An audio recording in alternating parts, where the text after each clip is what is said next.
everyone, welcome back to 24/7 United. My name's Jake. Unfortunately, Josh wasn't able to make the video with us today, but hey, that's not an issue. We still have this video going up on YouTube for our pre-match analysis of the Manchester United vs Southampton game, which is coming up tomorrow at 3 o'clock in the US or 8 o'clock in England, in the UK, and other parts of the world. Let's first talk about the opposition, Southampton. Southampton like to line up in a 4-3-3 formation, 4 in the back, 3 in the mid, and then 3 in attack. Manchester United, in their previous game against Watford, Southampton drew with a final score of 1-1.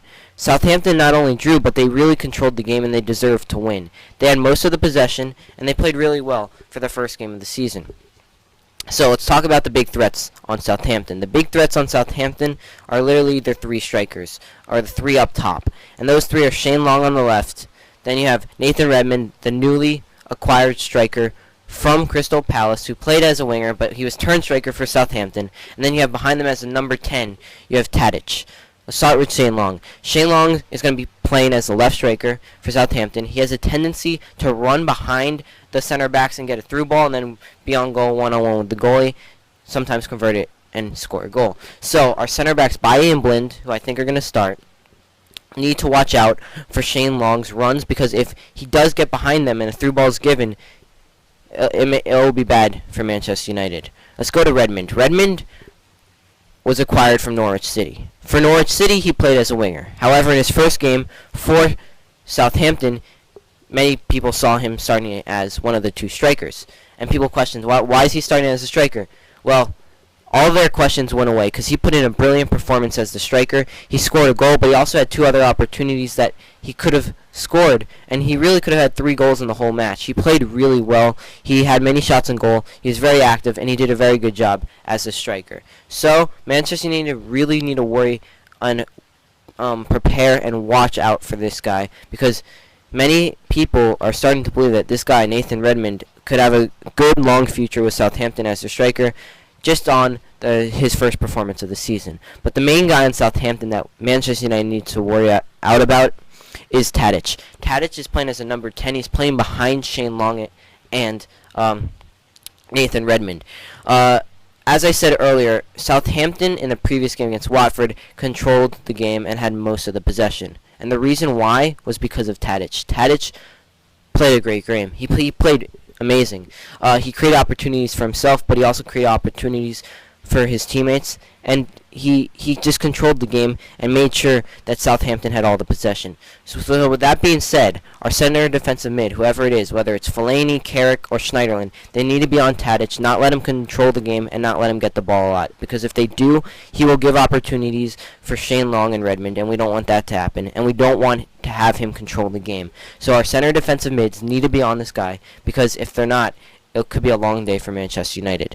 Alright, now let's talk about the bigger story, and that's Paul Pogba. Paul Pogba is going to make his 2nd Premier League debut for Manchester United. And I say his 2nd because his first was for the United, was when he came out of the academy squad and made his debut on the first team.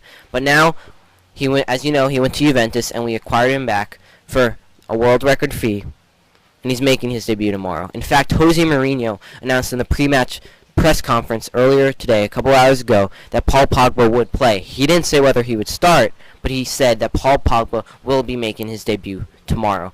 Paul Pogba has created such a buzz around the pitch at Old Trafford for the fans there and for the fans worldwide. Everyone is excited to watch this guy play. He has the swagger of a Manchester United player and the confidence of one too. Not only will Manchester United fans be watching this, but also fans around, just football fans around the world. Everyone wants to see how Pogba will play. Everyone. The spotlight is on Pogba in this game, and I personally think he will live up to it. But now let's talk about his talents on the pitch. He is one of the best midfielders in the world, hands down. Okay? He controls the game. He's good on. He could get back on defense, but he creates opportunities for himself and for his teammates. Okay? He is really good. He's only 23. He has so many years left. And he's going to be a Manchester United superstar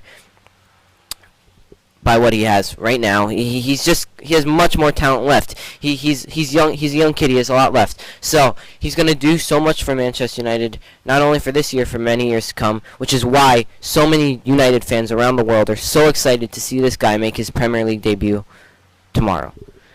let's go into the predicted lineup of Manchester United tomorrow against Southampton. I know David De Gea is going to start in net. Okay, so let's just start. David De Gea is going to start in net. It's going to be a 4-2-3-1 formation with David De Gea in net. On the right back, it's going to be Valencia. He's been playing really well. He's earned Jose Mourinho's trust. He's going up and down the pitch, giving him many crosses, and he looks like a whole new player from last season. Darmian has a little bit of trouble. If I was Darmian, I'd be worried because it looks like he's not in Jose Mourinho's plans. He hasn't been in the squad in the past 2 games, and there are rumors going on every day that he's either going to be sold or put on loan. So if I was Darmian, it looks like Valencia beat him in that right back position. I'd be a little scared if I were him. I think the 2 center backs are going to be Bailly and Blind. They've forged a great partnership in the past 2 games. They played really well. And even though Smalling's back from suspension, I don't see Smalling taking the place of either Bailly and Blind. They've just been playing too well to drop either one of them. Bailly is acting as the bad cop, the aggressive one, the tough guy who will literally run through someone to get the ball. Whereas Blind is a more composed, passive player. So it's kind of like good cop and Blind, bad cop and Bailly. It makes a good partnership together, and I think they can't be dropped. They've been playing really well, so I expect to see Bailly and Blind starting center back, and then the left back is going to be Luke Shaw. Luke Shaw had a rough game for his standards against Bournemouth last week, but he's just coming back to fully match fit for Premier League style play, and he is getting better. He's getting better each and every day. I think he's one of the best left backs in the world, and I have no worries about him. I think he's definitely going to start tomorrow. Now the 2, it's going to be Pogba. I think, in my opinion, Pogba is going to start, and the question is who he's going to pair up with him, and it's either going to be Fellaini, Carrick, Schneiderlin, and even possibly Herrera. The one reason why I rule out Herrera starting is because Herrera is very attacking, and so is Pogba, and we don't want Pogba to stay back and do the defensive jobs, whereas Herrera goes up. We want Pogba to go up, and one of either Schneiderlin, Fellaini, or Carrick to stay back.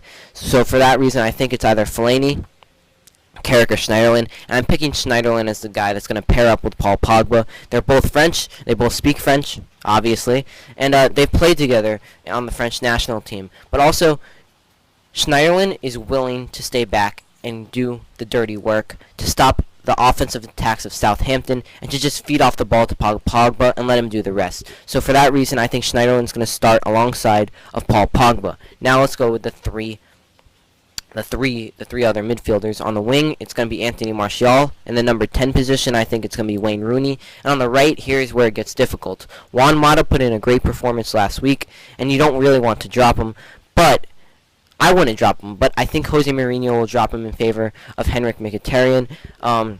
We all know of Mkhitaryan's skill. He was the Bundesliga Player of the Year last year, and he's really good. I think Henrik Mkhitaryan's going to start. Personally, I'd rather have Mata play in the 10 and put Rooney on the bench and then have Mkhitaryan on the wing, but that's not going to happen. So I think those 3 are going to be, as I said earlier, Martial, Rooney, and then Mkhitaryan. And then the one striker, I think, is going to be... I know Zlatan's going to start in his home debut. Now let's get to the predictions. I think the final score of the game is going to be 3-1 in favor of Manchester United. I think Zlatan Ibrahimovic is going to score. I think Martial is going to score. And I think the debut man is Paul Pogba is going to score as well. I think it's going to be a final score of 3-1. Joshua isn't here, but he did tell me his prediction, and he wanted me to say it on here because he got it right last week, and he predicts the game is going to be 3-0. So with that being said, comment what you think the score of the game will be below. We'll be back tomorrow to give the post-match analysis. Like and subscribe, and hopefully Manchester United win tomorrow. Come on, Reds, let's go!